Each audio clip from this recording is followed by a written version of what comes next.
हमें ताज्जुब होता है, ऐसे ऐसे लोग रामचंद्र जी की बात करते हैं, हिंदुत्व की बात करते हैं, कि जिनको हमने एक दो मर्तबा पूछा उनसे कि तुम अपना गायत्री मंत्र सुनाओ, तो गायत्री मंत्र नहीं सुना पाए।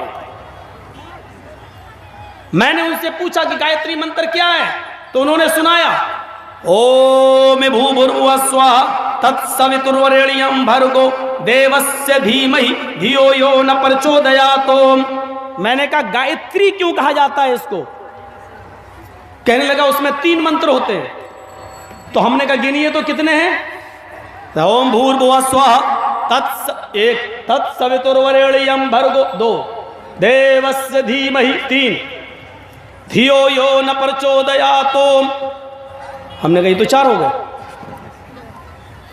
नहीं बता पाया। और ये सबसे बड़ा वो था जो हिंदुत्व की बात कर रहा था। गौर करें, डिबेट में देखा आपने, जी न्यूज पर डिबेट में एक आदमी देशभक्ति की बात कर रहा था, बहुत बात कर रहा था, नहीं तुम्हें कहना पड़ेगा, राष्ट्रगान गाना पड़ेगा, जनगण मंगल, मुसलमान से बहस कर रहा था। एक उस मुसलमान ने कहा अच्छा चलिए तुम पूरा जनगण मन सुना दो हमें। अब वो दाएं बाएं काटने लगा, उसको मालूम ही नहीं था, अभी बहस कर रहा था। उसने कहा कि हम सुनाएंगे, मुसलमान ने कहा हम सुनाएंगे, पहले तुम सुनाओ, तुम्हें इससे क्या मतलब, मैं क्यों सुनाऊं, मैं डिबेट में क्यों सुनाऊं? उसने कहा तुम्हें सुनाना पड़ेगा, मैं देखना चाहता हूं कि जिस चीज पर भारत को तुम लाना चाहते हो विकास के मुद्दे से हटाकर, वो तुम्हें याद भी है याद नहीं। बार बार जी न्यूज के एंकर ने कहा सुनाओ ना, तुम्हें नहीं सुना पाया, और डिबेट कर रहा है जनगण मन पर। ये देखिए आप, ऐसी चीजों पर बहसें हो रही हैं, डिबेट हो रही है, भाईचारे को कभी खत्म नहीं होना चाहिए।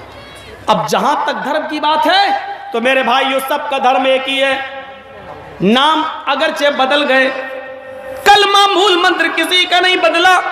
और जहां तक नबी अकरम का ताल्लुक है, अंतिम ऋषि का ताल्लुक है, अंतिम संदेष्टा का ताल्लुक है, तो देखिए जैन धर्म, मैं सोचता था कि जैन धर्म के अंदर शायद हमारे नबी का नाम या मोहम्मद साहब का नाम नहीं मिलेगा, लेकिन जब मैंने पढ़ना शुरू किया तो हमें एक शब्द मिला मित्र, हमें एक शब्द मिला पक्षदाता, पक्षदाता,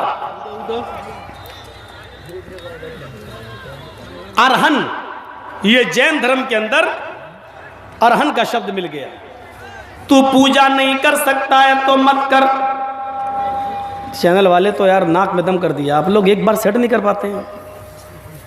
ये अभी आया है, तो आया है तो अभी तक क्या कर रहे थे लोग बताइए? 12:30 बजे पहुंच रहे हैं, ये कुछ नहीं कर पाएंगे लोग जिंदगी में।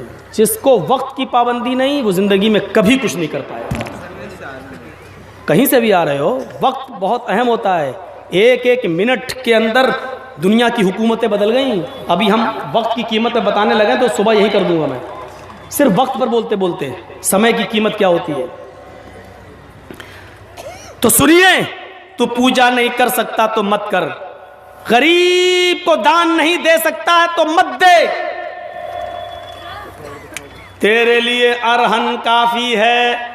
ये लिखा हुआ है जैन धर्म के अंदर। अरहन किसको कहते हैं? अब उठाइए एक किताब, डिक्शनरी, डिक्शनरी का नाम है नालंद विशाल शब्द सागर। ये किताब आपको कहाँ मिलेगी? गीता प्रेस गोरखपुर के अंदर, वहीं की छपी हुई किताब है, गीता प्रेस गोरखपुर। किताब का नाम नालंद विशाल शब्द सागर।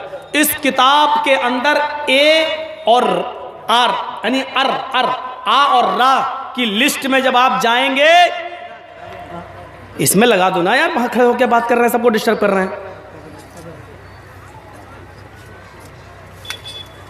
सला मैं भूल गया मैं क्या बोल रहा था।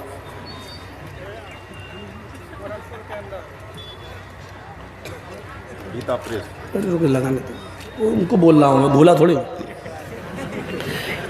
तो आ और रा में आप जाइए, अरहन, उस गीता प्रेस गोरखपुर से छपी हुई किताब के अंदर अरहन देखेंगे, नालंद विशाल शब्द सागर। अरहन का माना, मीनिंग आपको मिलेगी पक्षदाता, सिफारिश करने वाला, शिफात करने वाला। अब बताइए, पूजा ना करना पाप है? गरीब की सेवा न करना पाप है। महावीर जी कह रहे हैं तू पूजा नहीं कर सकता तो मत कर, गरीब की सेवा नहीं कर सकता है, गरीब को दान नहीं दे सकता तो मत दे। तुझे चिंता किस चीज की है? तेरे लिए अरहन काफी है। यानी इन गुनाहों के बाद, इन पापों के बाद भी तुझे सिफारिश करने वाला सिफारिश करा लेगा, बख्शवाने वाला बख्शवा लेगा, यानी तेरी शिफात कर देगा। तो क्या मतलब हुआ अरहन को पक्षदाता का? अब अरबी में तर्जुमा करिए तो क्या होगा? अरबी में अरहन तो संस्कृत हो गई और अरहन की हिंदी हो गई पक्षदाता। अब अरहन को अरबी में अगर आप कहेंगे तो उसको कैसे कहेंगे मालूम है? शफीउल मुज़नबीन। मुज़नबीन मानी गुनाह करने वाले, पाप करने वाले, और शफी मानी पक्ष, सिफारिश करने वाले। शफीउल मुज़नबीन, गुनाहगारों को, पापियों को सिफारिश करके बख्शवाने वाले। अल्लाह के नबी क़यामत के दिन इन पापियों को जो जहन्नम के किनारे खड़े होंगे, अल्लाह के दरबार में कहेंगे, अल्लाह हुक्म देगा इरफा रासक, ऐ मोहम्मद अपना सर उठाओ, सल मांगो तो उतर दिया जाएगा। वशफी तुशफ़ा, जिसके बारे में तुम सिफारिश करोगे आपकी शिफात कबूल की जाएगी। तब अल्लाह के रसूल कुछ लोगों को, जितनों को अल्लाह चाहेगा उनको बख्श देगा और जन्नत के अंदर भेज देगा। देखिए